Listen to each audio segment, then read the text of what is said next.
Dari Utsman ibn Affan berkata, aku mendengar Nabi SAW bersabda, sesiapa yang membaca Bismillahilladzi la yadurru ma'asmihi syai'un fil ardi wala fis sama' wa huwas sami'ul alim, yang bermaksud dengan nama Allah yang dengan namanya tidak ada sesuatu pun yang dapat memberikan kemudaratan di bumi maupun di langit.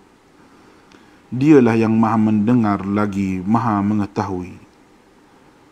Sebanyak 3 kali, maka dia tidak akan ditimpa bala yang datang secara tiba-tiba sehingga subuh. Dan barang siapa yang membacanya ketika subuh sebanyak 3 kali, maka dia tidak akan ditimpa bala secara tiba-tiba sehingga petang, iaitu malam. Hadis rawahu Abu Dawud menurut Syekh Syu'ib Al-Arnud. Hadis ini adalah hasan.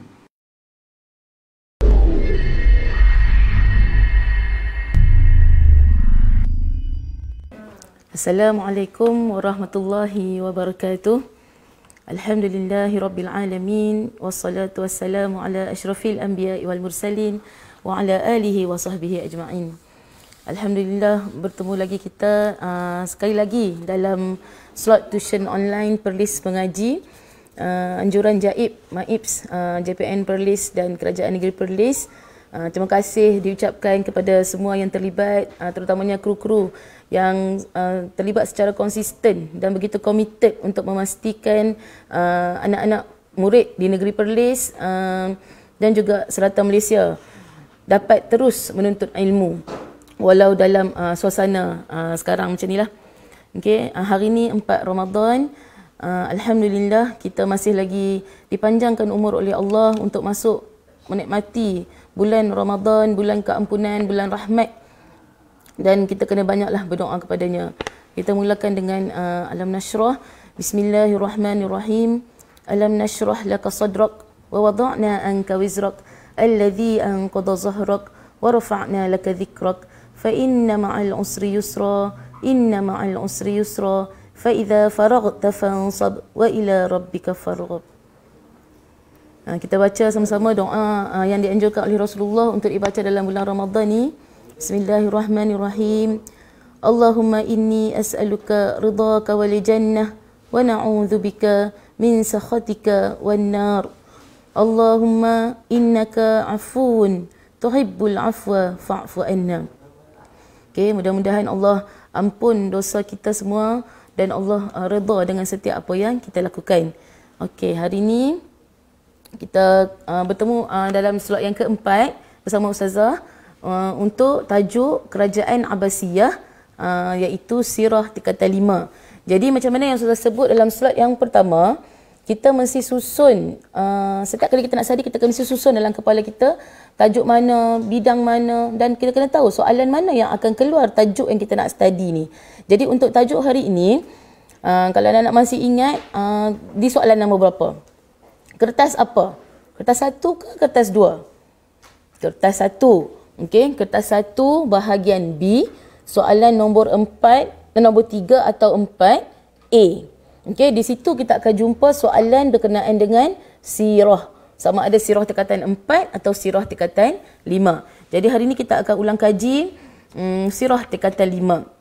Jadi kalau kita boleh tengok sekarang ni ramai ustaz-ustazah, guru-guru berkongsi bahan-bahan mengajar, nota-nota, panduan-panduan, tips-tips macam mana nak study, dan nota-nota ringkas dan yang menarik lah ustazah tengok di YouTube, Facebook, kita boleh tengok kan orang kongsi semua. Dan hari ni ustazah berkongsi, okey, kita nak haidkan luar lingkup tajuk hari ni, ustazah akan berkongsi macam mana cara ustazah mengajar anak-anak murid selama ni untuk ingat tajuk Kerajaan Abbasiyah. Okey, so kita akan kongsikan hari ni. Okey, kalau kita tengok Abbasiyah ni ada tajuk yang sangat luas untuk dalam silibus. Okey, yang pertama pengenalan dan penyebaran Islam. Yang kedua, perkembangan pendidikan. Yang ketiga, perkembangan sains dan teknologi. Yang keempat, perkembangan ekonomi. dan yang kelima perkembangan ketenteraan. Jadi hari ini insya-Allah kita akan pergi kepada 1 sampai 3. Kalau tak ada kita akan pergi 1 sampai 2. Bergantung pada masa. Okey. Ready? Okey, Kerajaan Abbasiyah, pengenalan dan penyebaran Islam. So macam biasalah Ustazah dah bagi tahu berkali-kali, Ustazah menyediakan ruang untuk meletakkan nota dan bahan Ustazah, iaitu di link ni, boleh scan ni, QR code ni, okey, boleh pergi kepada Padlet ni, dan di sini anak-anak boleh tengok bahan yang Ustazah dah kongsi di sini. Okey. So untuk hari ni kita nak tengok kalau nota pengenalan dan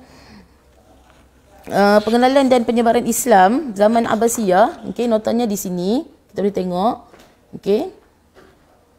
Ni adalah nota dia.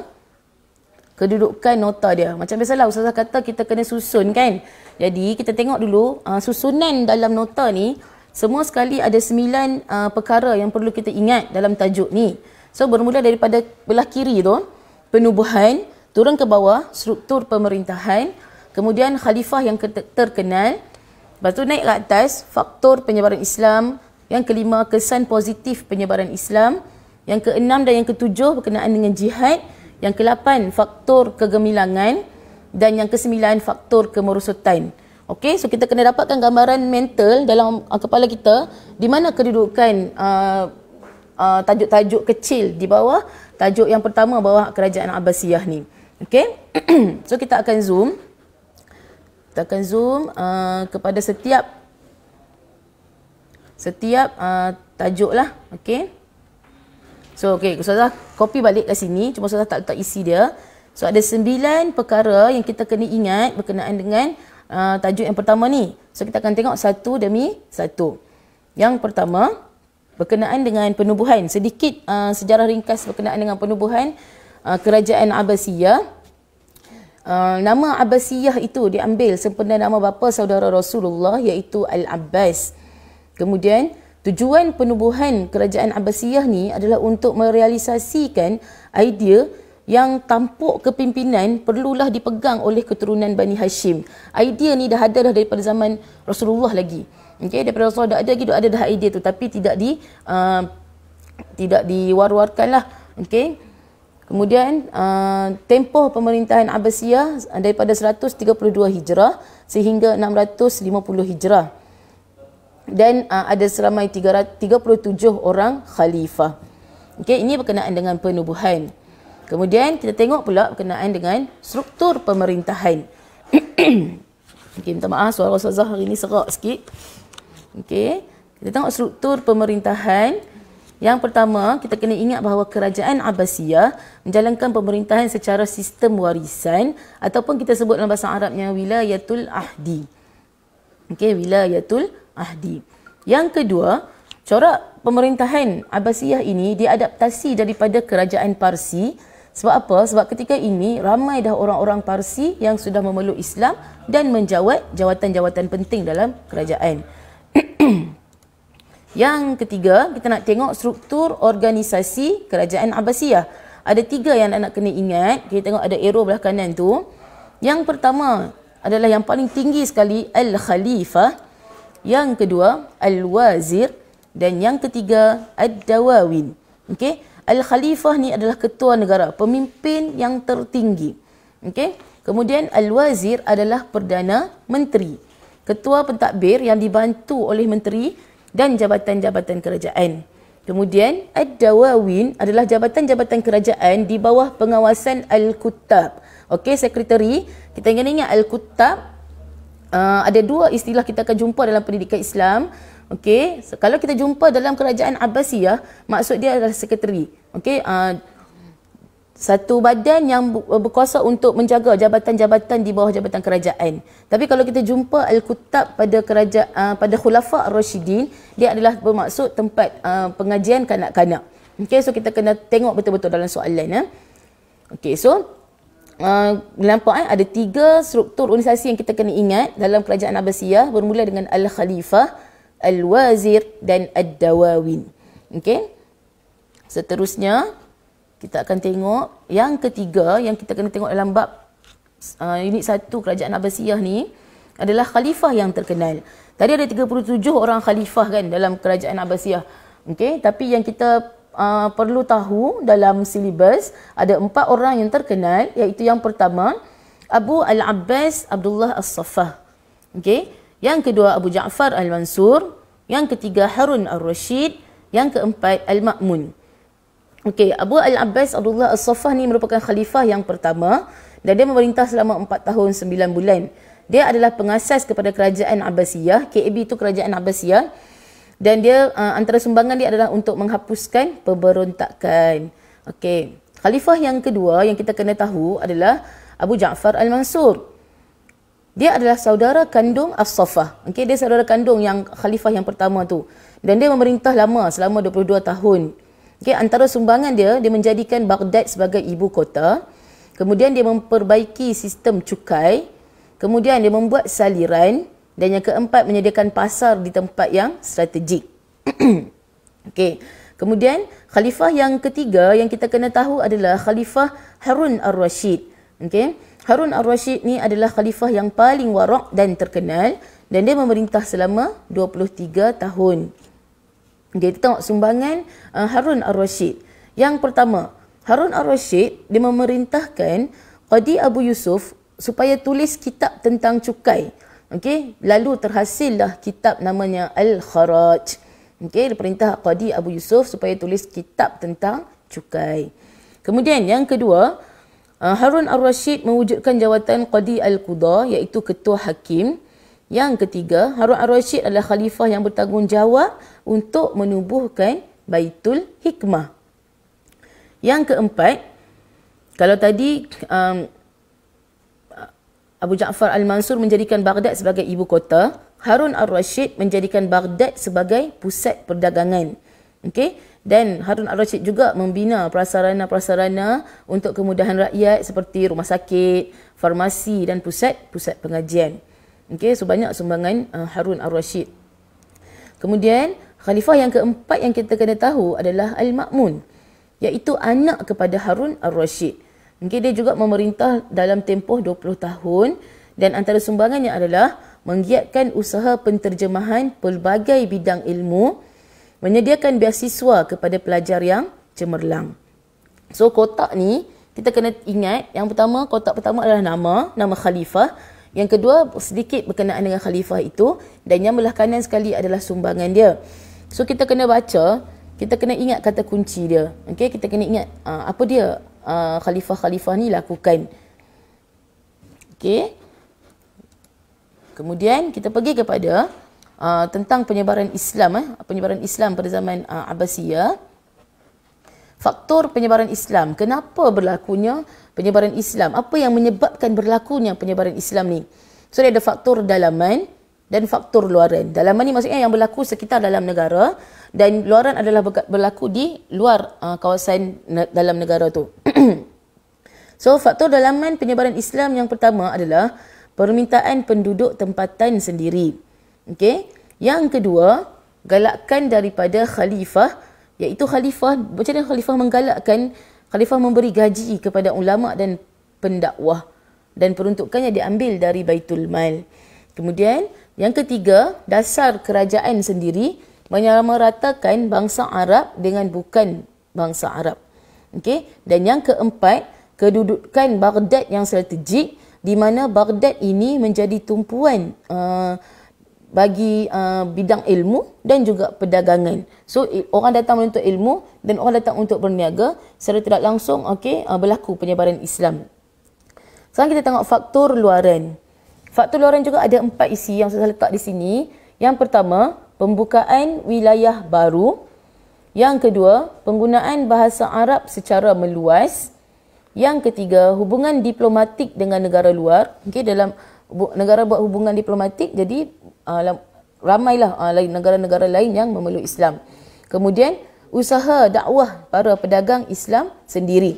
So, ada 8 faktor di sini yang kita kena ingat berkenaan dengan faktor penyebaran Islam. Okey, faktor dalaman, faktor luaran. Faktor dalaman tulisan kala putih, faktor luaran tulisan kala kuning. Kalau kat sini Okey, so kita pergi kepada topik yang seterusnya, iaitu bila berlaku penyebaran Islam, apa dia kesan positif yang berlaku terhadap masyarakat Abbasiyah. Kita tengok yang pertama dari segi akidah. Okey, untuk kesan positif penyebaran Islam ni, dia ada empat fokus lah. Dia tengok dalam beberapa aspek. Dan pertama akidah. Okey, dari segi akidah, sudah tentulah bila orang memeluk Islam, maka kita berubahlah daripada kufur kepada mengesahkan Allah. Dan banyak masjid yang dibina. Dari segi ilmu, apa kesan dia? Mewujudkan prasarana pendidikan, tempat-tempat untuk masyarakat menuntut ilmu, dan muncullah cendekiawan dalam pelbagai bidang ilmu.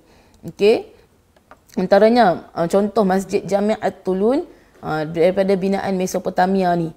Banyak lagi binaan-binaan yang wujud dan bangunan-bangunan yang wujud ketika ini untuk menggalakkan masyarakat dan rakyat untuk menuntut ilmu. Kemudian yang ketiga, aspek yang ketiga adalah kebudayaan. Macam mana penyebaran Islam memberi kesan kepada kebudayaan. Poin yang pertama adalah mengamalkan budaya dan nilai Islam sejagat. Dan yang kedua, muncul seni bina seperti Qasr Al-Zahab dan Qasr Al-Huldi.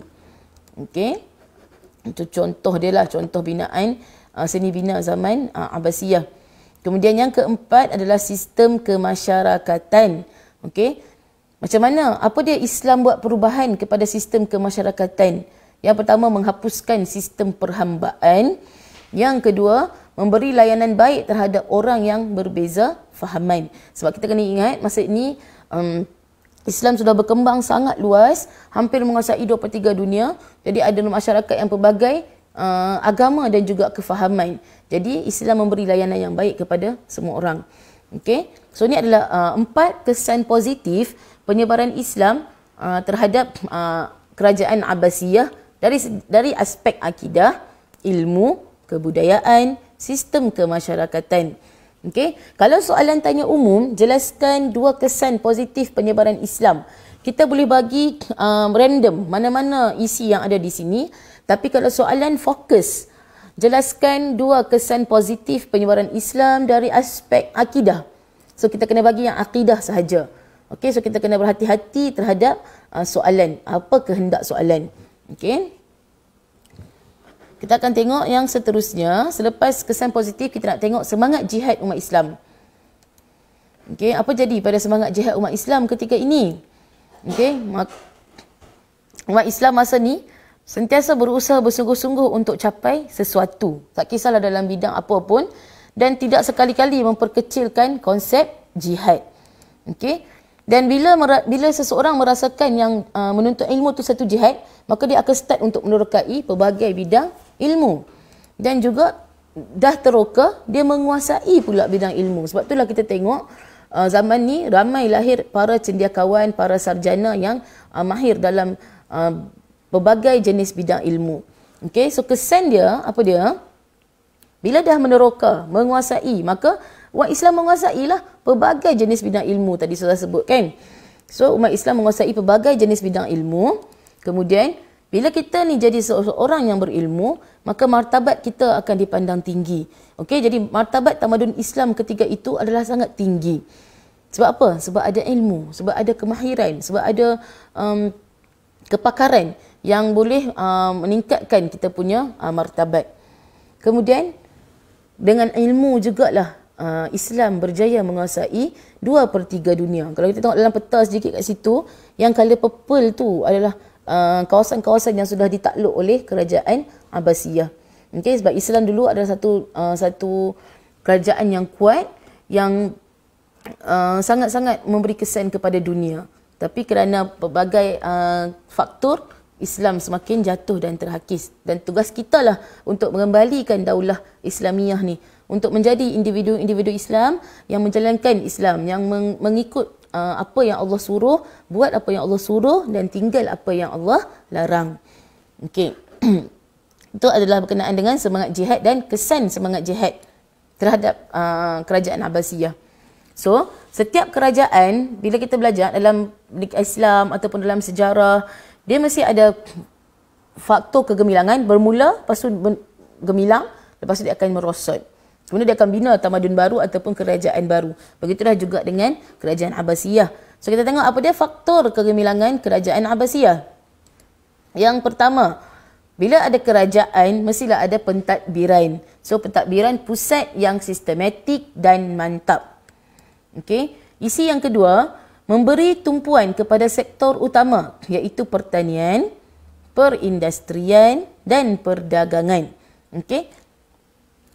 Kerajaan memberi tumpuan kepada 3 sektor utama ni. Okey, pertanian, perindustrian dan perdagangan. Kita akan tengok ni dalam pecahan tajuk perkembangan ekonomi. Kemudian kestabilan politik. Okey.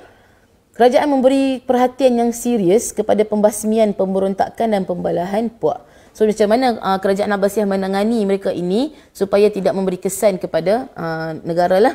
So ada 3. Yang keempat, dasar politik kerajaan Abbasiyah. Okay, tadi kita dah tengok sikit, iaitu layanan sama adil kepada semua rakyat dan juga membuat hubungan diplomatik yang baik dengan negara luar. Isi yang kelima, faktor kegemilangan yang kelima adalah kedudukan Baghdad yang strategik, iaitu berada di tengah laluan para pedagang timur dan barat. Seterusnya, yang membawa kepada faktor kegemilangan Abbasiyah ni adalah perpaduan antara kaum. Jadi bila kerajaan memberi perhatian serius terhadap politik dan juga dasar politik yang sama adil, maka tentulah berlakunya perpaduan antara kaum. Okey, yang memberi kesan yang baiklah kepada kerajaan ataupun sesebuah tamadun itu sendiri. Okay, yang terakhir, penghayatan konsep kerja sebagai ibadah. Okey, yang ni konsep kerja sebagai ibadah ni adalah sangat penting sampai ke kita hari ni pun kita mesti rasakan yang kita bekerja, setiap satu amal yang kita buat itu adalah satu ibadah. Kita niat buat kerana Allah dan insya-Allah ada kebaikan di sebaliknya. Okey, so ada berapa poin kat sini? 1 2 3 4 5 6 7. Ada 7 faktor kegemilangan kerajaan Abbasiyah. Ni yang Ustazah pilih di sini. Mungkin ada lagi faktor-faktor lain. So kita boleh pilih, kalau tak ingat semua, kita boleh pilih 4 yang paling senang kita ingat tentang faktor kegemilangan kerajaan Abbasiyah. Sekarang kita pergi kepada bila dah gemilang, tentulah ada merosotnya. So kita pergi kepada faktor kemerosotan pula kerajaan Abbasiyah. Yang pertama, kelemahan pemerintah. Okey, macam tadi, bila sesebuah kerajaan ni dia gemilang, tentulah kerana pemimpinnya. Kalau sebuah tamadun, sebuah negara ni gemilang, tentulah kerana kehebatan dan kewibawaan pemerintahnya. Dan kalau sesebuah kerajaan tu jatuh ataupun sebuah negara tu jatuh ataupun lemah, juga kerana pemerintahnya. So kita kena ingat pemerintah. Kalau dalam soalan faktor kemerosotan atau kegemilangan, kita mesti kaitkan dengan pemerintah. So faktor kemerosotan yang pertama, kelemahan pemerintah, antaranya al-wasik, tidak membuat pembaharuan dan terlalu bergantung kepada pegawai Turki. Okey, rasa selesa sangat dah sebab dah terlampau gemilang, dah terlampau hebat, dah terlampau selesa, jadi tidak buat apa-apa pembaharuan. Jadi bila terlampau bergantung kepada pegawai Turki, dia buat pada isi yang kedua. Faktor kemerosotan kerajaan Abbasiyah yang kedua adalah perpecahan wilayah. Okey, bawah kerajaan Abbasiyah sendiri, wilayah-wilayah ni sudah berpecah kerana pegawai-pegawai Turki yang diberi tanggungjawab untuk menjalankan tugas itu telah membentuk kerajaan sendiri. Okey, dia bentuk kerajaan sendiri-sendiri, dah tak mau ikut yang pusat dah. Kemudian berlakulah perebutan kuasa. Dan yang keempat, apabila berlaku kelemahan-kelemahan ini, maka tentulah dia memberi kesan kepada ekonomi. Apabila berlakunya rusuhan dan pemberontakan. Okey. Kemudian berlaku juga perselisihan aliran fahaman keagamaan, antaranya golongan Syiah dan Khawarij. Okey. Bila dalaman lemah, pemerintah lemah, lepas tu berlaku perpecahan wilayah, berebut kuasa, dari segi agama pun berlaku perselisihan, maka senanglah musuh dari luar yang sentiasa menanti nak tengok Islam jatuh menyerang. Okey, berlakulah serangan daripada luar. Jadi itulah 6 faktor kemerosotan kerajaan Abbasiyah. Okey, so kita tengok balik. Tadi Ustazah dah sebut dengan laju, agak laju Ustazah sebut 9 perkara yang perlu kita ingat berkenaan dengan pengenalan dan penyebaran Islam Kerajaan Abbasiyah. Bermula dengan penubuhan, struktur pemerintahan, khalifah yang terkenal, faktor penyebaran Islam, kesan positif penyebaran Islam, semangat jihad umat Islam, kesan semangat jihad, faktor kegemilangan, faktor kemerosotan. Nampak macam banyak, tapi bila kita letak dalam kepala kita satu, insya-Allah dia tidak begitu sukar untuk ingat, insya-Allah. So, ini adalah kita selesai tentang pengenalan dan penyebaran kerajaan Abbasiyah, penyebaran Islam kerajaan Abbasiyah. Okey. Sekarang kita akan pergi kepada perkembangan yang kedua, iaitu perkembangan pendidikan. Tajuk Abbasiyah ni tajuk yang agak berat, tajuk yang sirahan sejarah, kita akan rasa macam ngantuk ataupun bosan. Tapi kalau kita buat secara tersusun, sekejap je masa yang kita ambil untuk ingat. Yang penting kita susun betul-betul. Kali pertama kita memasukkan maklumat, kemudian kita ulang dan ulang. Okey, kita menggambarkan dalam kepala kita, betul kita ulang, lepas tu kita tulis balik semula apa yang telah kita ingat. So kita setkan masa dalam tempoh setengah jam ni. Okey, tadi sudah sebut laju kan. So lepas ni, habis slot ni nanti ambil satu masa untuk duduk dan ingat balik satu demi satu fakta. Kemudian kita tengok, buka buku soalan, kita cari soalan-soalan yang berkaitan dengan tajuk ini, iaitu tajuk Abbasiyah. Tengok kita boleh jawab ke tidak. Okey, itu cara dia. Sebab nak menuntut ilmu ni tak ada benda yang mudah. Cuma kalau kamu ada cara sendiri untuk ingat, terpulanglah. Buatlah apa sahaja cara, yang penting kita ingat. Okey? Terutamanya benda-benda yang berbentuk fakta ni, kita kena ingat awal. Kita kena study awal. Kalau minggu depan nak periksa, kita baru nak study minggu ni, itu pun dah terlambat. Apatah lagi kalau esok nak periksa, hari ni baru nak baca. Tak dan. Okey? So, tajuk-tajuk berat seperti sirah tokoh ni kita kena buat awal. Persediaan awal. Sementara Allah bagi masa ni, kita guna untuk kita masukkan dalam kepala kita secara tersusun. Okey. So, kita pergi pada kerajaan Abbasiyah, perkembangan pendidikan. So, untuk pendidikan, kalau buka kepada Padlet Ustazah tadi, ada nota yang kedua, perkembangan pendidikan, gambaran dia macam ni. Okey. Tadi yang pertama, kalau boleh bayang, tutup mata, boleh bayang tak macam mana bentuk nota pengenalan dan faktor penyebaran Islam kerajaan Abbasiyah. Ada 9 perkara, mula belah sini, macam ni ada kotak, jadual. Lepas tu atas ada kotak perbezaan faktor dalaman, faktor luaran. Lepas tu kesan positif penyebaran Islam. Lepas tu tentang jihad dan kesannya. Kemudian bawah sekali faktor kegemilangan dan faktor kemerosotan. So dapat yang tu pun dah cukup bagus dah sebenarnya. Okey. Lepas tu baru kita pergi zoom satu. InsyaAllah boleh. So sama juga untuk pendidikan, kita nampakkan gambaran kedudukan maklumat ini. Okey. So belah kiri adalah institusi pendidikan. Okey. Institusi pendidikan kita nampak ada 4 kotak kat situ. Maksudnya ada 4 perkara lah berkenaan dengan isi institusi pendidikan. Kemudian kotak tengah berkenaan dengan kepentingan ilmu. Kemudian belah kanan faktor perkembangan ilmu pengetahuan. Dan di bawah, okey, kalau dalam nota tu dia penuh lah, ni susah kecilkan. Okey. Bawah tu adalah bidang ilmu yang diterokai ketika zaman kerajaan Abbasiyah ini. Okey. Masukkan gambaran ini. Okey. Capture ni supaya otak kita akan ingat. Oh, okey. Kerajaan Abbasiyah perkembangan pendidikan ni, dia punya tajuk tu tulis kotak dia color purple, color ungu.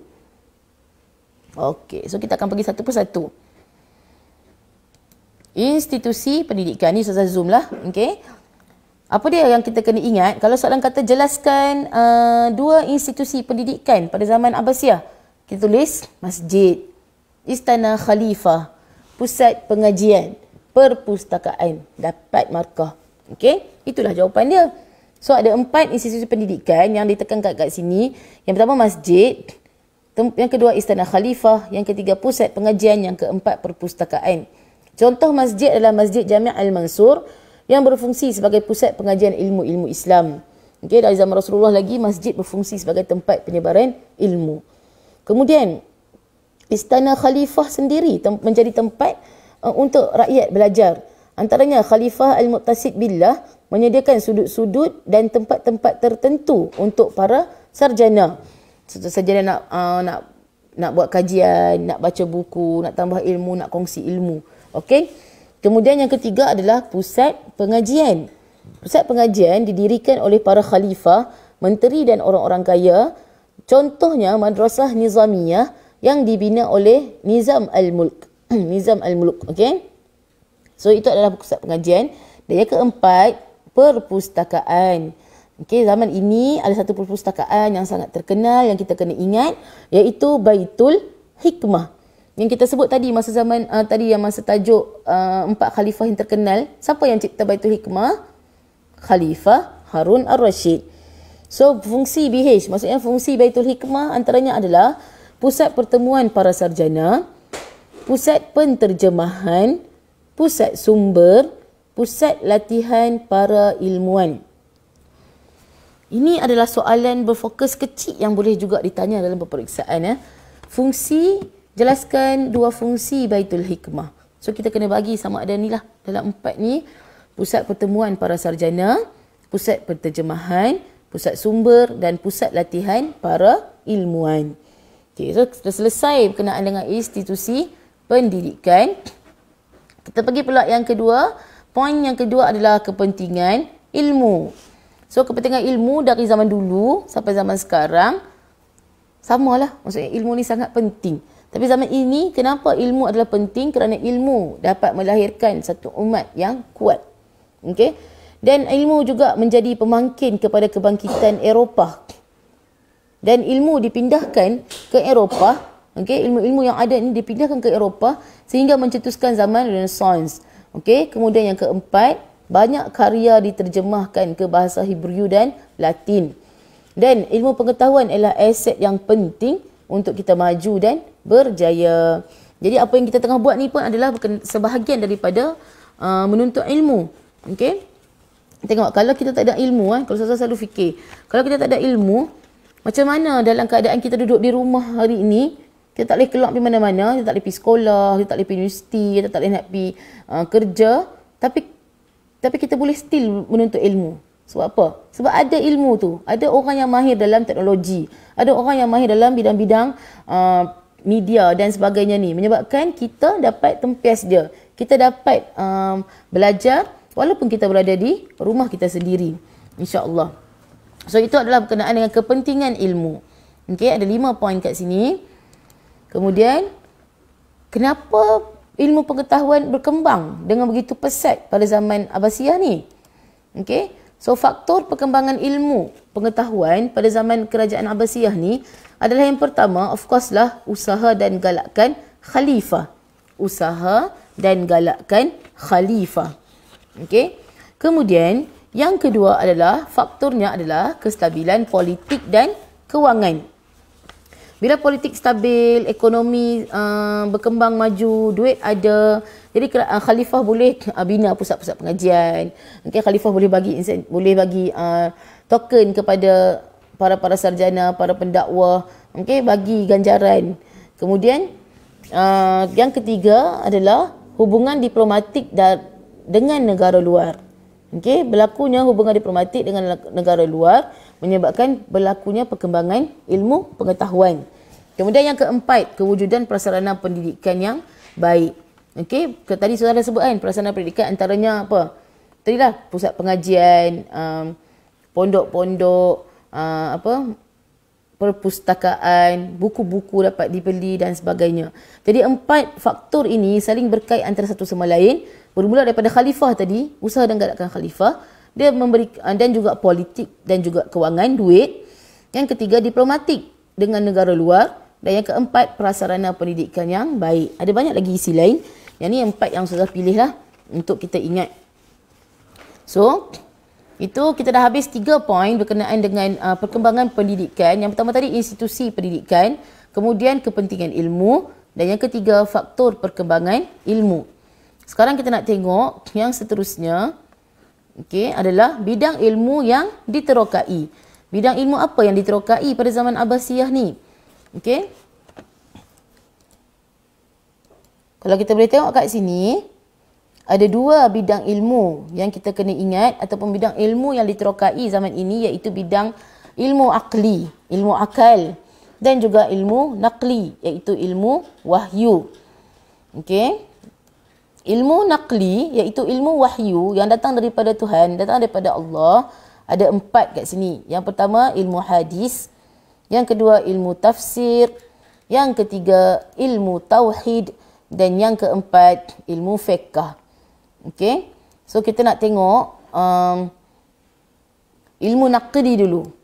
Okey. So dalam kotak ni Ustazah besarkan, tengok belah kiri adalah ilmu wahyu, iaitu ilmu naqli, ilmu yang datang daripada Allah. Ilmu yang kita tidak boleh reka-reka. Okey, ada 4 bidang di situ. Ilmu tafsir disusun mengikut surah. Okey, antaranya lah, antara yang berlaku zaman Abbasiyah ni, disusun mengikut surah oleh Yahya bin Ziyad dalam kitab Ma'ani Al-Quran. Okey, ilmu tafsir, tafsir Al-Quran disusun mengikut surah oleh Yahya bin Ziyad dalam kitab Ma'ani Al-Quran. Untuk bidang hadis, zaman ini adalah zaman kegemilangan pengumpulan hadis. Muncul pakar-pakar hadis yang terkenal. Antara yang kita ingat dan kenal adalah Bukhari dan Muslim, dan juga penyusun kitab Sunan. Okey. Kemudian dalam bidang fiqh, muncul ulama muktabar dalam bidang fiqh, ulama yang mahir, ulama yang pakar dalam bidang fiqh. Antaranya yang kita kenal adalah Imam Abu Hanifah dan Imam Syafi'i. Kemudian untuk bidang tauhid, perkembangan ilmu falsafah, tauhid ni berkaitan dengan falsafah, telah memberi kesan yang buruk terhadap akidah umat Islam. So masa tu kan Aristotelnya, falsafah macam-macam kan, dia ada falsafah yang bercanggah dengan akidah Islam. Jadi ulama-ulama ini tidak menyenangi falsafah-falsafah Yunani yang bertentangan dengan akidah Islam. Jadi antara tokoh yang giat untuk memurnikan akidah umat Islam ketika itu adalah Abu Hasan Al-Ash'ari dan juga Imam Al-Ghazali. Okay. Abu Hasan Al-Ash'ari dan Imam Ghazali. So nama-nama yang disebut tadi ni kebanyakannya kita sudah jumpa dalam tajuk tokoh. Okay. So itu adalah perincian sedikit berkenaan dengan ilmu wahyu atau ilmu naqli. Okay, kita sambung. Okay, tadi kita dah selesai ilmu wahyu atau ilmu naqli. Kita nak tengok pula apa dia ilmu akli, ilmu akal yang diterokai pada zaman ini. Yang pertama adalah matematik. Yang kedua, geografi. Yang ketiga, ilmu fizik. Yang keempat, ilmu kimia. Yang kelima, ilmu falak, iaitu astronomi. Dan yang keenam, ilmu perubatan. Okey, kita akan tengok satu demi satu. Cabaran di tajuk perkembangan pendidikan ni, kalau Ustazah lah di sinilah. Maksudnya, di sini kita nak kena ingat, di bahagian ilmu akal ni, kita nak kena ingat ilmunya, tokohnya, dan apakah penemuan baru ataupun apakah yang berlaku di dalam subtopik setiap subjek ni, setiap ilmu ni. Okey, so kita akan tengok satu demi satu. Ilmu matematik, okey. Siapa tokoh yang terkenal? Kita kena ingat matematik Al-Khawarizmi. Matematik Al-Khawarizmi. Apa dia Al-Khawarizmi? Antara yang Al-Khawarizmi buat adalah yang pertama, okey, kita tengok belah kanan dulu. Menghasilkan formula trigonometri, okey, formula algebra, formula logarithm dan banyak lagi formula-formula lain yang Al-Khawarizmi hasilkan. Al-Khawarizmi juga menghasilkan proses pembuatan kaca dan juga menemukan asid galian. Pelbagai jenis asid ditemukan oleh Al-Khawarizmi. Kemudian dia juga mahir dalam ilmu geografi dan dilantik sebagai pengarah Baitul Hikmah. Okey, Al-Khawarizmi dilantik sebagai pengarah Baitul Hikmah. Okey, kita tengok yang kedua, ilmu yang kedua adalah geografi. Okey, ilmu geografi dipelopori oleh Asy-Syarif Al-Idrisi. Tadi matematik Al-Khawarizmi. Sekarang ni geografi Asy-Syarif Al-Idrisi. Okey. Dalam bidang geografi ni Asy-Syarif Al-Idrisi pernah dijemput oleh King Roger II untuk buat peta dunia yang terkini. Zaman itulah. Okey. Dan dia juga adalah individu yang bertanggungjawab untuk membina peta dunia pertama dalam bentuk glob. Okey, dalam bentuk glob yang bulat tu. Okey. Dan Asy-Syarif Al-Idrisi juga telah memberi ukuran yang tepat tentang keluasan permukaan bumi. Ini adalah fakta berkenaan dengan Asy-Syarif Al-Idrisi. Kemudian kita tengok yang ketiga, ilmu akal yang ketiga adalah ilmu fizik. Okey. Fizik adalah tokohnya Hasan bin Haytham. Okey, Hasan bin Haytham. Tadi yang pertama, matematik siapa? Al-Khawarizmi. Yang kedua, geografi siapa? Asy-Syarif Al-Idrisi. Sekarang yang ketiga, fizik Hasan bin Haytham. Hasan bin Haytham ni banyak sumbangan dia. Antaranya adalah mencipta teori pergerakan jirim, mencipta teori graviti dan pantulan cahaya, menyukat kelajuan bunyi dan cahaya, mencipta cermin mata. Okey. Kemudian Hasan juga membetulkan pandangan ahli fizik Yunani dalam menghuraikan tentang proses penglihatan melalui pembalikan cahaya pada retina. Okey, ni adalah fakta berkenaan dengan sains. Okey, sebab fizik kan, yang mana yang ditemukan ataupun dipelopori oleh Hasan bin Haytham. Kemudian yang keempat, ilmu akal yang keempat adalah ilmu kimia. Okey, kimia pula tokohnya adalah Jabir bin Hayyan. Okey, kimia tokohnya Jabir bin Hayyan. Jabir bin Hayyan telah membetulkan banyak teori-teori kimia. Kemudian dia menghasilkan teori penghasilan petroleum, menghasilkan juga sistem angka dan abjad dan juga sistem sifar. Mahir dalam ilmu falak iaitu astronomi dan juga menghasilkan teori penghasilan alkohol. Ni dalam bidang kimia. So fakta-fakta kecil ni dia boleh soal terutamanya pada bahagian objektif dan isi tempat kosong. Kan? Jadi kita kena ulang untuk kita ingat kalau kimia apa dia? Siapa dia? Okey, contohnya tadi matematik Al-Khawarizmi. Apa Al-Khawarizmi buat? Kemudian yang kedua, geografi siapa? Asy-Syarif Al-Idrisi. Kemudian yang ketiga, siapa? Fizik tadi Hasan bin Haytham. Kemudian yang keempat ni kimia Jabir bin Hayyan. Okey. Yang kelima, ilmu falak atau ilmu astronomi. Siapa dia? Dia punya tokoh dia Al-Battani. Okey, Al-Battani buat apa? Yang pertama, mengukur jarak antara bumi dan matahari. Kemudian, menjelaskan sistem geologi bumi, membuat jadual pergerakan bulan dan bintang, menjelaskan pengaruh bulan terhadap pertukaran musim dan mencipta alat pengukur sudut namanya astrolog. Okay, ni contoh gambar dia. Astrolog ni alat pengukur sudut. So ada 5 perkara yang Al-Battani buat dalam bidang falak iaitu astronomi. Okay. Dan yang keenam adalah perubatan. So bidang perubatan ni sangat famous, sangat terkenal dengan tokohnya iaitu Ibnu Sina, iaitu tokoh ilmuwan Islam yang pertama dalam tingkatan 5 kan, Ibnu Sina.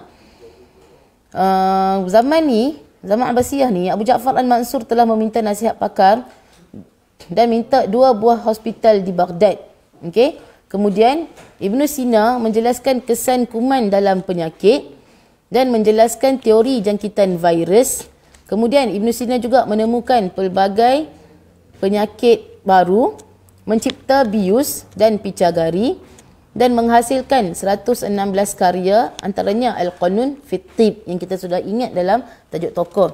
So ini adalah 6 ilmu akal. Kalau dalam kotak ni kita boleh tengok, saya susun sebenarnya dalam kotak. Kalau boleh buka kat nota, kita kena susun dalam kotak. Kenapa? Sebab otak kita suka benda yang tersusun, senang kita nak cari. So matematik Al-Khawarizmi, kimia Jabir bin Hayyan, geografi Hasan bin Haytham, fizik geografi Asy-Syarif Al-Idrisi, fizik Hasan bin Haytham, perubatan Ibnu Sina dan ilmu falak Al-Battani. Okey. So ni adalah bidang ilmu yang diterokai pada zaman Abbasiyah. Okey.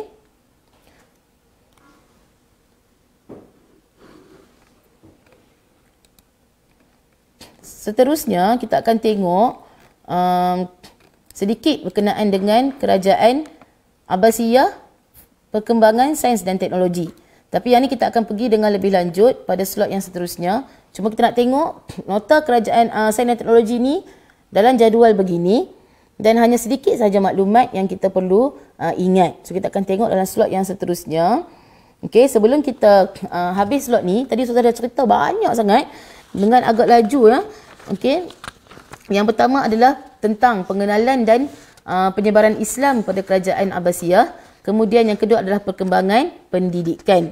Okey, yang mana perkembangan pendidikan ni yang tadi Ustazah tekankan ada yang kita kena ingat pada bidang ilmu yang diterokai pada ilmu akal dan ilmu wahyu. Ilmu akal ada 6, kita kena ingat ilmunya, tokohnya dan juga apa yang tokoh dia buat. Okey. So sebelum kita habis ni, kita nak buat sedikit attitude movement quiz. Okey, macam slot yang selepas. Siapa yang Ustazah buat paparan penyataan, kalau betul gerak ke kanan, kalau salah gerak ke kiri, ataupun angkat tangan kanan ataupun angkat tangan kiri. Okey, mungkin ada yang tengah duk main ke, duk masak ke, kan, nak buka puasa ke, dah buka puasa lah pun nanti kan, malam kan, nak minum air ke apa, lepas tarawih, boleh try jawab soalan ni lepas dengar tadilah kita tengok dah belajar kan. So kalau kita tengok soalan yang pertama. Jadi Khalifah Abu Ja'far Al-Mansur adalah saudara kandung Khalifah Abbasiyah yang pertama. Betulkah salah pernyataan ni? Okey, gerak dah. Kanan ke kiri? Okey, siapa gerak ke kanan? Betul. Okey, Khalifah Abu Ja'far Al-Mansur adalah saudara kandung Abu Abdullah Abbas As-Saffah. Kemudian, soalan kedua. Ilmu kimia pada zaman Abbasiyah telah dipelopori oleh Al-Battani. Betul ke salah? Ni baru je tadi Ustazah sebut. Kimia Al-Battani. Betul ke salah? Okey, siapa gerak ke kiri? Betul. Okey, maksudnya ilmu kimia bukannya dipelopori oleh Al-Battani. Okey. Yang ketiga, struktur pemerintahan kerajaan Abbasiyah adalah secara wilayatul ahdi. Betul tak? Ada dengar tak tadi Ustazah sebut wilayatul ahdi? Kanan atau kiri? Kanan. Okey, siapa gerak ke kanan? Betul. Okey. Memang struktur pemerintahan Abbasiyah secara warisan. Kemudian, yang keempat, Al-Khawarizmi telah dilantik sebagai pengarah Baitul Hikmah. Okey, dalam awal kita tengok tentang perpustakaan, kemudian dalam perkembangan ilmu tu, betul ke Al-Khawarizmi dilantik sebagai pengarah perpustakaan yang bernama Baitul Hikmah? Kanan atau kiri? Siapa gerak ke kanan? Betul. Okey. Betul lah Al-Khwarizmi dilantik sebagai pengarah Baitul Hikmah. Dan soalan yang terakhir, soalan 5. Ibnu Sina telah mencipta alat bernama astrolog. Ibnu Sina banyak cipta picakari, ubat bius. Betul tak Ibnu Sina juga mencipta astrolog? Gerak ke kanan atau ke kiri? Siapa gerak ke kiri? Betul. Sebab astrolog ni bukan Ibnu Sina yang cipta. Okey. Kita dah selesai kuis dan untuk slot hari ini. Okey. Pesanan Ustazah agar anak-anak semua sekalian dapat mengulang kaji, terus gigih mengulang kaji di rumah, disampil menambahkan amal ibadah kita pada bulan puasa ini. Ini adalah peluang yang terbaik untuk kita gandakan amal ibadat kita, minta ampun pada Allah dan kita doakan semua yang berlaku kepada diri kita dan apa yang menguji dalam negara kita ini baik-baik dan akhirnya kita semua dapat keluarlah daripada masalah ini. Okey, masalah COVID-19 ni. Okey. Semoga apa yang Ustazah kongsikan hari ini bermanfaat. Kalau laju sangat boleh pause, boleh ulang dan sebagainya. Segala yang lemah itu adalah daripada Ustazah, yang baik itu daripada Allah. Hakikatnya kedua-duanya tu adalah daripada Allah, yang mana setiap satu yang Allah atur tu adalah untuk kebaikan kita sendiri. InsyaAllah kita akan berjumpa lagi dalam slot yang akan datang. Kita akan teruskan dengan tajuk Abbasiyah ini pada 4 hari bulan 5 secara live insyaAllah. Okey. Wabillahi taufiq wal hidayah. Wassalamualaikum warahmatullahi wabarakatuh.